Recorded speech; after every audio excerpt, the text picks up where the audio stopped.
Hello, everyone. Welcome back to Let's Talk Sarcoidosis.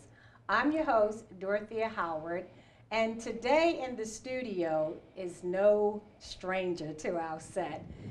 He's been here many times, as people know, one of my former co-hosts, and it is Richard Hanna. Thank you so much for being here today, Richard. Well, thank you for having me.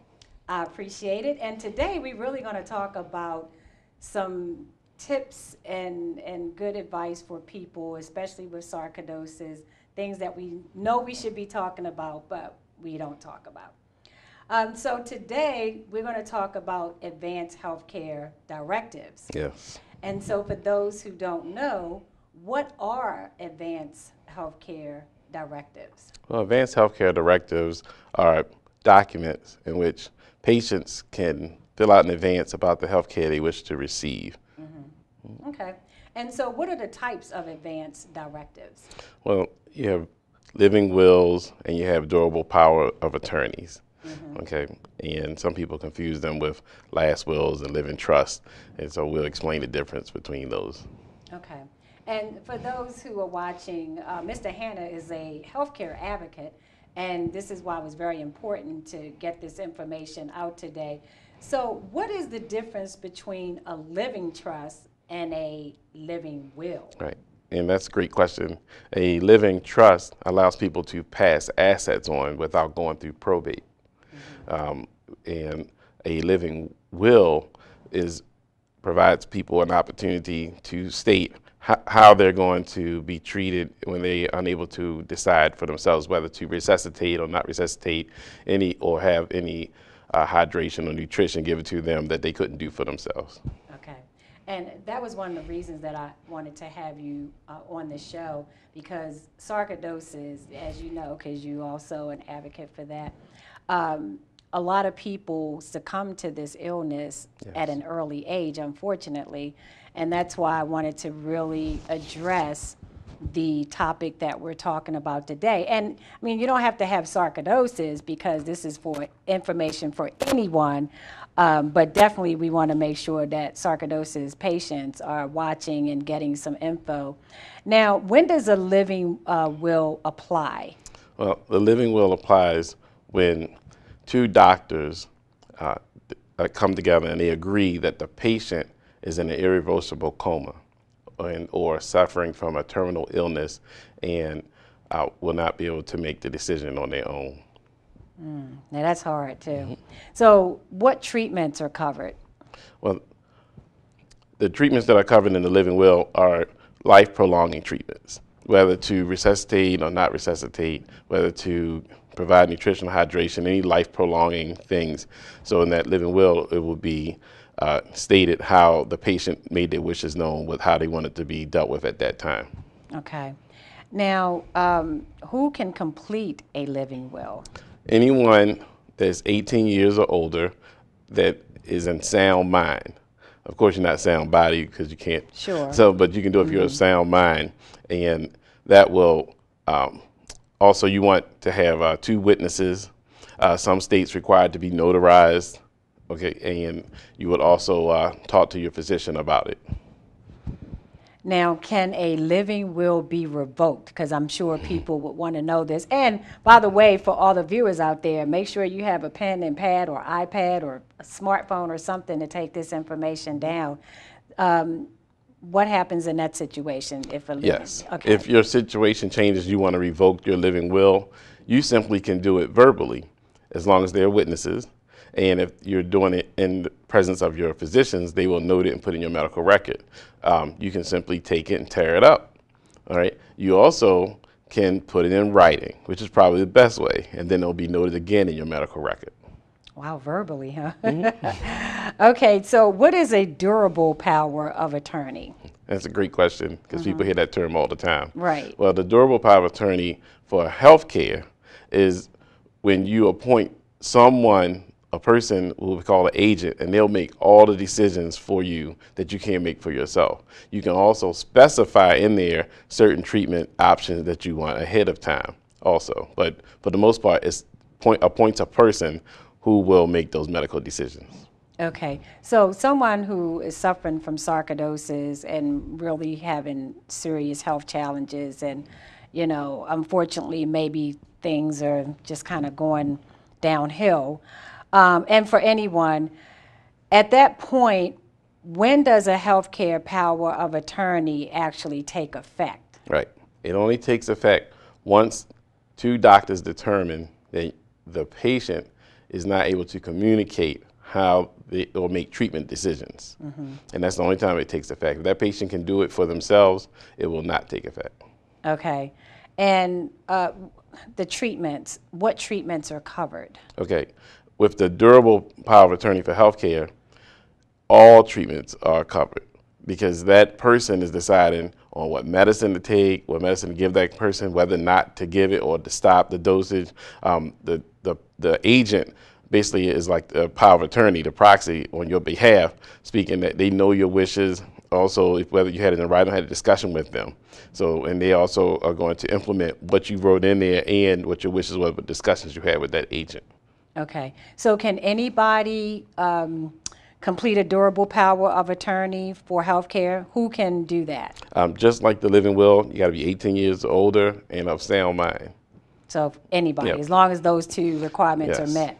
Now, who can be named as an agent? That's great because oftentimes people say, oh, it's automatically my spouse. Well, if you fill one out, it may or may not be them. It depends on the name you put. So anyone you name as your agent who's willing to serve, and you also can have successor agents. Because if that person isn't willing to serve or isn't up to it or can't do it out of the country, you want someone else who can serve as that person. And so I had that happen in my family. We had to wait a long time for that person to arrive to Really? sign the paper. And then from that point on, they decided to put in successor ones because any of those siblings could have made those decisions or signed the paper for the medical treatment. Right, right. So that brings me to my next question then, because you just mentioned that you were waiting for this person to arrive. When you have sarcoidosis or any other illness, can you have two different agents? Can you name two different ones instead of just one? One is named and one is a successor. Okay. And all it is that person is unable to do it, and then the successor one can be the next agent. Okay, so it's in order, Yes. basically. Now, what about a durable power of attorney? Can that be revoked? Yes. Again, just like the living will, it can be done verbally, and the physician will notarize it in your medical record. It can also be torn up, and it can be put in writing, which again is the best way because then it'll be put into your medical record. Okay. Now, how are the living will and durable power of attorney for healthcare? How is that implemented? Again, two doctors will determine that the patient is unable to do it for themselves, and it's simply that they can't make the treatment decision, they can't communicate it. And that is when the agent will speak up on that behalf, okay? Or the living will kicks in when the person is in an irreversible coma or cannot, again, speak for themselves on their behalf on what the treatment option should be on the next step. So what are some of the differences between the durable power of attorney for healthcare and living will? Okay. The biggest difference is the living will is really at the almost when you're deciding whether there's a life support or not. Okay, the living will comes in when they're going to prolong your life artificially, whether you want them to try to resuscitate you, not to resuscitate you, to take you off a machine at a certain amount of time. The living will is in writing what that person wants to happen and in what circumstances. The durable power of attorney doesn't require you to be in a coma or to be terminally ill. The durable power of attorney it comes on when the patient is unable to communicate with the doctors or physicians what steps should be taken next. So those are major differences, as far as the living will and the durable power of attorney. I want to know, how does the medical professionals, the doctors, know if a patient, if they actually have a advanced medical directive? Okay. It would be on their chart. Okay, your primary physician will already know you should have had a discussion with them and put into your medical record. There are some states require hospitals if you don't have one, they'll ask the family when you first come in, does the person have one? So that's how they know right away. And if you have sarcoidosis, you should have this discussion with family members already. Okay, and if you don't, you need to have that. But if you don't, some hospitals will have a family member fill it out as soon as you get admitted into the hospital. So can we talk about steps? Like step 1, step 2 of what a person should do, or what they should know entering into this advanced directive, not contract, but advanced directive, actually. Okay. So can you just at least tell everybody, step 1, this is what you need to do? Okay. Well, step 1, you can go to, since I know we're nationwide, you can go to your state health website.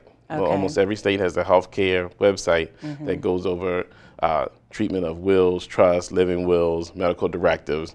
If you frequent a certain hospital, they will tell you. Also, you can ask your physician, how can I do it? And if those are like the free things. If you want to pay for it, you can call an attorney. Okay, attorneys will do it for a fee. So you have free options and you have pay options. But the first step really is consult your physician, tell them if you're in a certain situation or treatment that you prefer. If certain things, what can happen to me is could the medication cause me to become incapacitated or I couldn't speak for myself. Have that discussion with your physician about what your treatment options are, and talk about and bring up the topic of having an advanced medical directive. Okay. Now, I know people probably don't even like to talk about these type of things, and that's why we're doing it today. It's one of those topics that we need to know and need to take action, but we really don't like talking about it. What do you suggest people to do to make their wishes known? I'm sure there's different ways to make wishes known. And again, first thing is you want to make it known to your family, the person, especially the people you feel should be an agent or will have your power of attorney. And you want them to know, if I'm in a coma, or they say I'm not coming out the coma, what do you want to have happen? Okay, if you can't speak for yourself, who do you want to speak for you? Appoint someone in the family as the person that's going to speak for you. Okay, because they need to know it, and then you need to put it in writing, and that's where the advanced directive comes. That's where the living will comes. That's where the power of attorney comes. You put that in writing and give them copies. The agent should have copies. Your family members should have copies of it, and then they should have it in a file that's easily accessible. Nobody wants to fumble through papers and things during an emergency. Like I always suggest get a bright red folder and put emergency contact, and That's a good idea. That way, because people file a lot of things, but that red folder will sit out because most folders are vanilla or green. So you have a nice red one with letters on it that what it's for.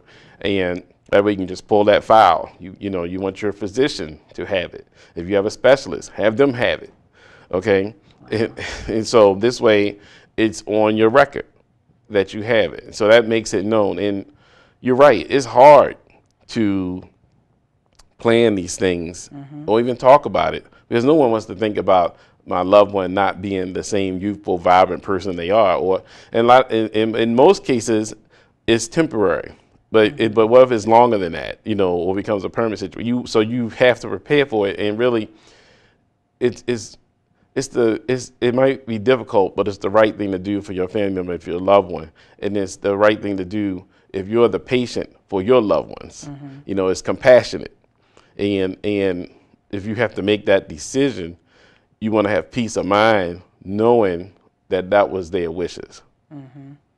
Now, can we talk about briefly the cons? We talked about all the pros of doing this. Maybe let's touch on the cons of people not doing it and what actually happens when you don't take these steps that you're just, suggesting. Right. Well, of course, we've seen a lot of things in the news lately with different superstars going through different things.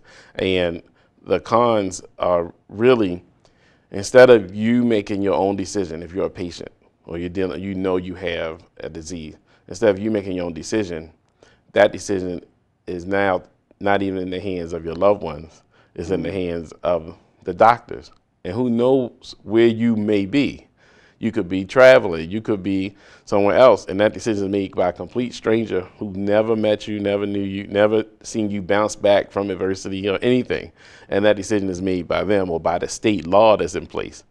And so that's a big one, because I don't know about you, but I'd rather make my own decisions than have a stranger or the state law speak for me. And so that is really, and one of the cons of that is that a family member who knew you and knew your wishes may not agree with what they decided to do. And now they feel in a certain way about what happened when this could have been prevented just by taking these steps. And now that you mentioned family, maybe we should go over that, because oftentimes, you know, it's unfortunate that when these things happen, you know, people who succumb to whatever the illness is, or even if it's not illness and it's tragic, sometimes family members really start taking you through a lot of different changes when you don't have this implemented. So again, I know you may have had cases like that, but what do you suggest for people that may be not close with their family members, you know, just so we can just talk about that, because I'm trying to think of different situations for different viewers that could be out there, or they may be in this situation right now. Well, first of all, it's going to be difficult to talk about every situation, but I would say if you know they have some type of health care issue, but let's assume they don't. Let's assume a person doesn't have one. Okay. I would say the need is everybody should have one. Everybody should have an advance directive or a living will, whether to resuscitate or not resuscitate. I feel it's something that you should have just in case. You know, and so the way to prevent that is everyone who watches this, if I don't have, go get one. You know, if you don't know how to do it, contact me. But at the end of the day, you should have one, because it'll, whether you, because you could be going through a situation, like you said, you're not close to your relative. All right, well, do you want that relative making your decision? Well, no, you have the option to make your own decision. So put it in writing. Right. And that's the thing that people don't do, because like you said, all the different celebrities that's been in the news, and unfortunately those situations happen to them. When do you even discuss this?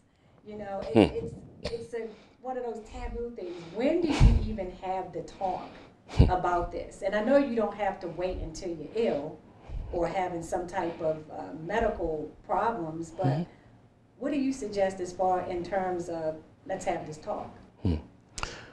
It's probably best to have it when you're not under stress, because you can think clearly. Unfortunately, most people have it at the hospital. You know, and so when it's probably best if you've seen a loved one or a family member go through a situation, to bring it up then. Because you go, okay, that's what happened. I don't want that going through outside of the family. I don't want that happening again. So, or if you had something in the past happen where you've seen a situation where, you know, the family couldn't make the decisions, the doctors made a decision, and things could have turned out right. You could have went through something and got out of it, but now you have a second chance to make it right. So I would say you use two ways to get wisdom: through your own mistakes or through the mistakes of others. And so if you're watching this show, I would say now's the time to have the talk. Right, that's a good suggestion right there. And I know that some people, they still in their mind, and you're saying, yeah, now is the time to have the talk. Now is the time to have the talk, and they still may think, well, we're not going to do it yet. This person, they're not as sick as I think they are. But again, stress how important it is, regardless if you're ill or not. Let's say you don't want to have any type of confrontation or intervention. That's a good one. All you have to do is get the information and send it to the person. Send them the information, right? Or get the information for yourself. Take the baby step. You got to get the information either way. You got to get the form either way. you know, and it opens the door, it sets the groundwork, the foundation for it. You know, it lets the person know at least you were thinking about them or whatever. If they don't want to talk, well, it's up to you. You gave them the information, and like I said, it's free information. Go to your state healthcare website. Go to the call the physician. You can call.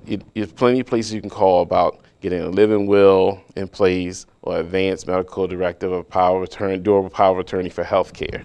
So these are things you can easily find, easily access, and it's just filling out a form. A lot of hospitals have them available, and they want you to have them as far as your basic health care. Now, are you available to help people fill out those type of forms? Say you have somebody that have the form and they don't really know how to fill it out. Do you walk them through those forms? Say if someone came to your office and they had access to the forms already and they just needed assistance, how do you help people that need assistance? Oh, I would definitely help them. If they called me, I would help them. And if they didn't know where to start, I would show them different places to start, different things that are available to them. Okay, and I'm aware of a couple different things that they can do. And so I think it's very important that we get the word out, that people start, you know, and believe it or not, the places that provide the forms will help you right there on the spot.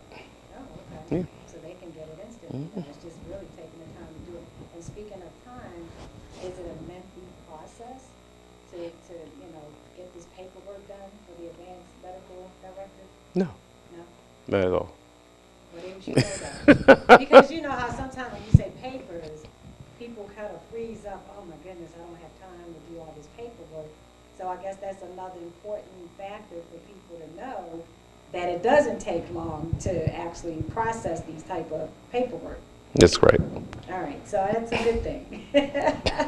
Even though they don't know that, I'm sure, and there's a lot that do know it. Another question that I have for you, can you talk to people that are in different states?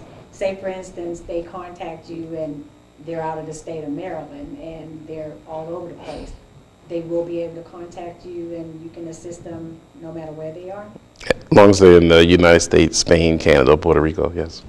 Really? Oh, okay. I didn't know that. So what else would you like to tell the viewers that you feel is important that we didn't touch on in regards to the advanced directors, healthcare directors? The main thing I'll reiterate is it's very important to make your wishes known, and that you want to have things in writing and you want people to have copies of it, especially the person you're going to give the durable power of attorney to, your agent, your physician, and you want to have it in a file in your home that is easily accessible, and you want it on your medical record. And what happens if someone actually unable to find it? Because you know that happens too. People they get so distressed because of the situation, and then they know they have it, but they're unable to find it. Well, if they follow the directions I'm saying, Right. then it should be in different places and different people should have it.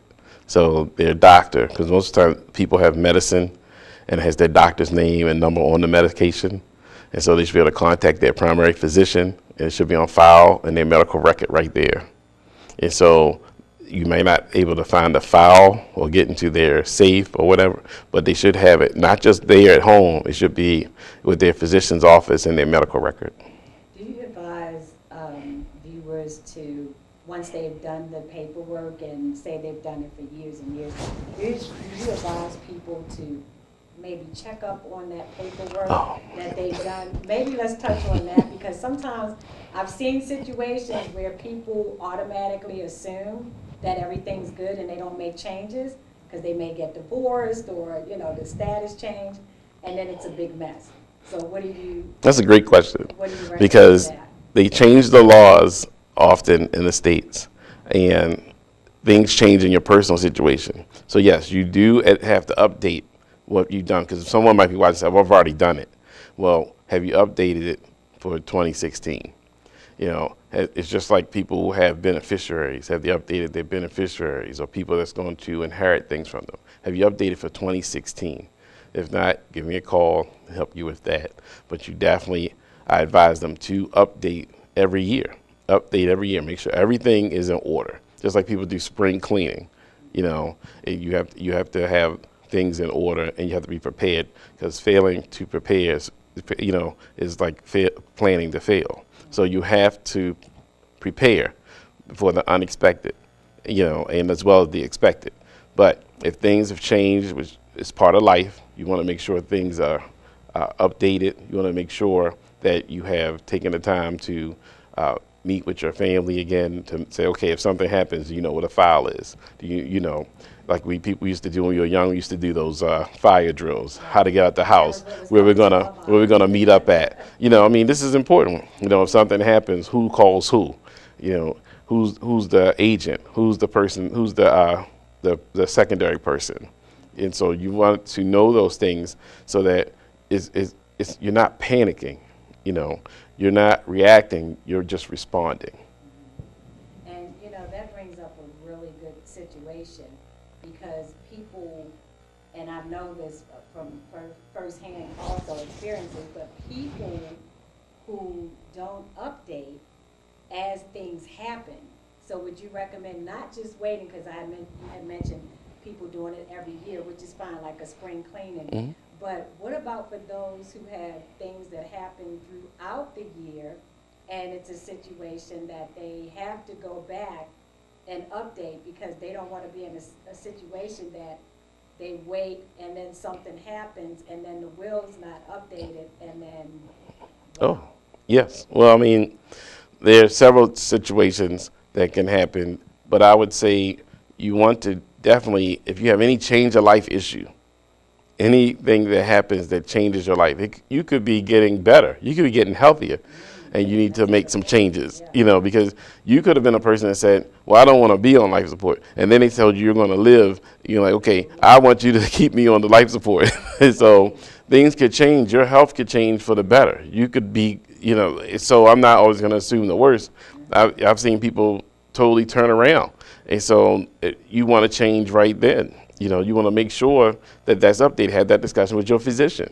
You know, I'm thinking about changing my living will. You know, I want to, if you're talking about your durable power of attorney, you definitely going to talk to the agent. You know, if for whatever reason you and that agent are not on good terms, change your agent. If your doctor does not agree with your plans, get another healthcare provider.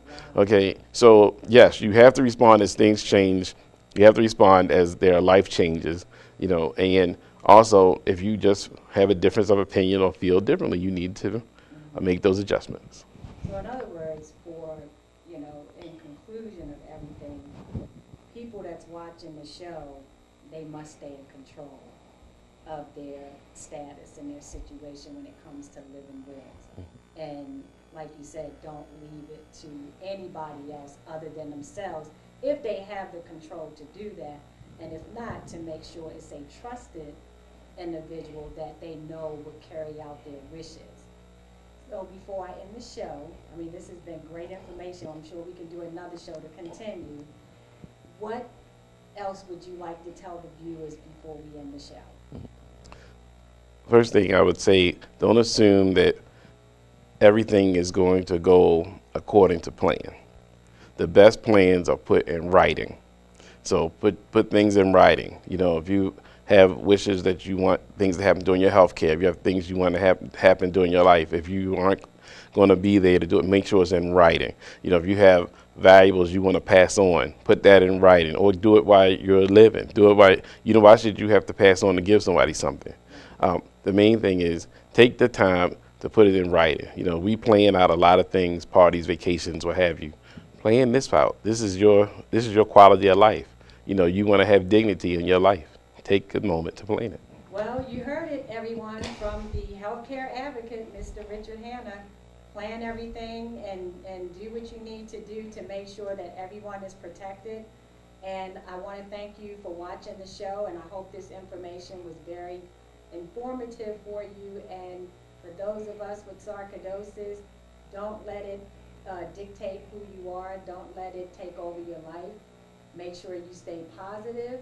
And the worst thing that you can do is be stressed out. We all have stress in our lives, but just minimize it. and try to take care of yourself. Because that's what it's all about. The whole show is about taking care of you. So until next time, have a blessed day and do what makes you happy. Thanks for watching.